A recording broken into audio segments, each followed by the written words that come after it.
Something that's very popular in today's, internet age is working out. I know it can be kind of surprising, but it is, right? It's getting popular. There's a lot of gym slang. People will post their physiques, all this kind of stuff. It's getting popular. And one thing I've thought about before in light of this, because I've started, a few years ago, I started working out seriously.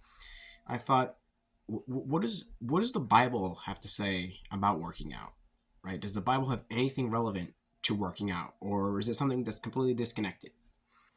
Some people might think it's something completely disconnected from the Bible. Just it's whatever, do it if you want, or whatever. But I think that there is stuff that the Bible has to say that we should keep in mind when pursuing gym fitness.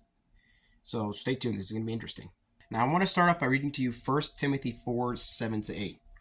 But reject profane and old wives' fables, and exercise yourself towards godliness. For bodily exercise profits a little, but godliness is profitable for all things, having promise of the life that is now and of that which is to come. Now, this is not saying that, hey, you should not exercise. But the point being made is that physical exercise profits little. That also does not mean that it's useless, right? There is use for bodily exercise to stay healthy, stay fit, and strength, right? Or speed, whatever you're training for, because not all training is about strength, right? There's speed, there's calisthenics, right? So body weight training to pull ups, push ups, all that. But in the grand scheme of things, pursuing godliness is more important, much more important. So if you were thinking, or you currently are working out as a Christian, keep this in mind that bodily exercise is not everything, right? This is not everything. It profits little.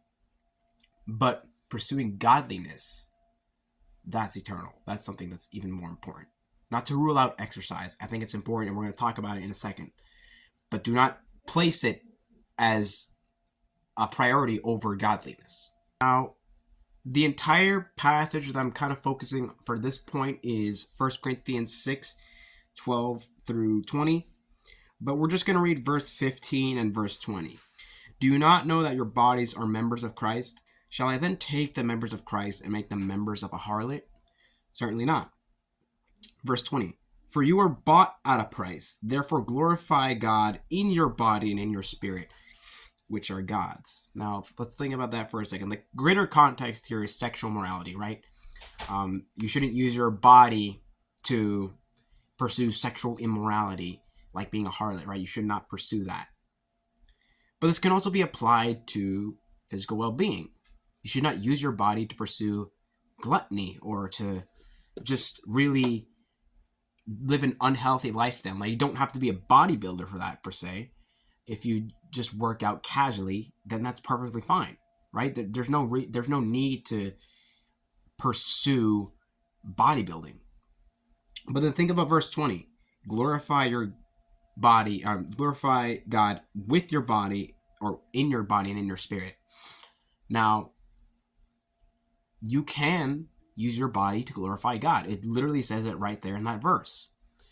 So I'm not always a big fan of Christian athletes, because a lot of times they're not, sometimes they're not really true Christians, or sometimes they just don't have a good mindset. But I think and this is actually a good movie on this, Facing the Giants. I think it nails, although it kind of uses verses in a weird way. I think it's for comedy purposes, not necessarily like, hey, this verse means this, but it uses verses almost like comedically, or not comedically. It uses verses to kind of teach a principle, right? Like going the narrow way.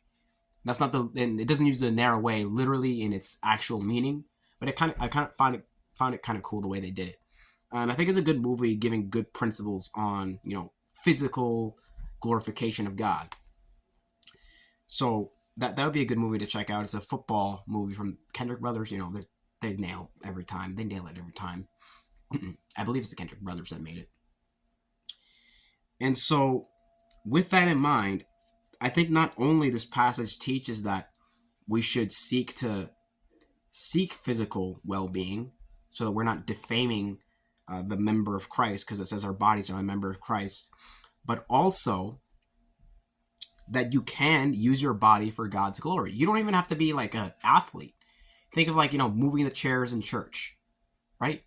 Oh, we got to move the chairs. We're renovating things. If you're helping with that, that's glorifying God because you're helping out in God's house, the church, the physical building specifically. There's the universal church and the individual buildings. But anyway, so physical well-being is not something to be set aside as Christians. We should seek to keep ourselves healthy, not live gluttonous or lazy lifestyles, and hard work, obviously, it's got to be put into that. All right, next we're going to read Ecclesiastes 1:2-4. Vanity of vanities, says the preacher, vanity of vanities, all is vanity. What profit has a man from all his labor, which he toils under the sun? One generation passes away, and another generation comes, but the earth abides forever. Now, think about that for a second. So, vanity. Think of, I don't know if you ever read or saw a movie or heard the story, Pilgrim's Progress. And in Pilgrim's Progress, there's a point where he goes to Vanity Fair. And you see people buying all this, bunch of dresses, makeup, all this stuff for themselves. Vanity almost really is just like a self-obsession. Now, I'm not sure if Ecclesiastes 1 is exactly talking about that here, but you can pull that principle from here. Think of, hard work, doing all this work, try to, for yourself, make you look whatever. And it's all for nothing because you're going to pass away. Think about that for a second. You want to avoid vanity if you're going to work out. A lot of people fall into that trap where they're almost obsessed with themselves, obsessed with their bodies. Like, oh my goodness, look how strong I am. And that's going to lead to my next point. In a second, I'll show you. But for now, we'll stick to vanity. And that's not a good thing, right? It's not wrong to be a bodybuilder per se, but if you're falling into vanity, self-obsession, that's a problem. And think about this. Ultimately, it's going to pass away, right? You're not going to have 20-inch biceps for life unless you try to just, steroids. But at that point, that's breaking what we just talked about. Your body being a member of Christ and glorifying God in your body. Using steroids all your life, that's kind of destroying your body. And if you do that just constantly into old age, that's not going to end well. So the principle I'm taking here is avoid vanity when working out, when pursuing physical fitness. It's great, right? If you got a good physique. I know I'm trying to improve my physique, right? But self-obsession, that's something that I and you, everyone watching, should want to avoid. Finally, I want to read Proverbs 16:18-19. Pride goes before destruction, and a haughty spirit before a fall. Better to be of a humble spirit with the lowly than to divide the spoil with the proud. Pride is another thing that will come. And ultimately, it will lead to, it can lead to arrogance and mistreatment of others because, oh, look at me, I'm so great, and you're putting others down. You don't want to be like that. I'm not saying that working out causes that, but that can be a temptation if you don't check yourself on that. That's why back in 1 Timothy 4:8-9 there, or 7-8, excuse me, you're to bodily exercise profits little, but godliness, that's more important, right? Pursue godliness alongside and more so than bodily exercise, because that is infinitely more times important. So pride can come as a result of you not pursuing godliness, but only pursuing bodily exercise. You're going to think too highly of yourself, and you end up thinking lowly of others and mistreating them. And one of the things that gets talked about amongst this is body dysmorphia, right? Never being satisfied with your physique, that's constantly in your mind, like, oh man, I'm small or weak, whatever. And there's another one called strength dysmorphia, which is kind of like the same thing, but instead it's with how strong you are. And that can even be worse because then you're doing dangerous things, trying to look strong, and it's not good, right? It's not good. You're gonna hurt yourself. So it's horrible, right? It's not something you want to give to others, because mean comments can destroy people, but a good word, and I got to put this verse on the screen for a proverb. I don't remember the exact reference, but it's so true. A good word makes a man happy, right?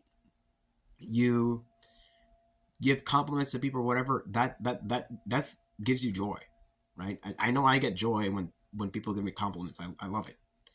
Not that I get prideful, but I just it feels reassuring. Like, okay, people, that was a nice thing for someone to say to me.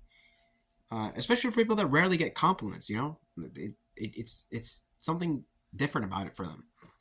So avoid pride, avoid arrogance, avoid haughtiness, avoid all that. It's not wrong to be satisfied and be proud that yes, I made this physique. Obviously, gave glory to God, but there's nothing wrong with being proud of it. But then when you let that lead to not just being proud, but pride and putting down others, then that becomes a problem. So that's it for the video. Hope you enjoyed. I hope that was some insightful things for working out.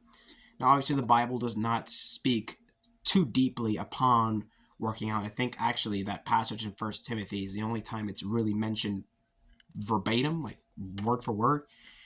But still, I think there's some principles you can take from the Bible and apply it to working out. So with that being said, keep your physical fitness. I actually have to literally work out right now because I have not done that all day.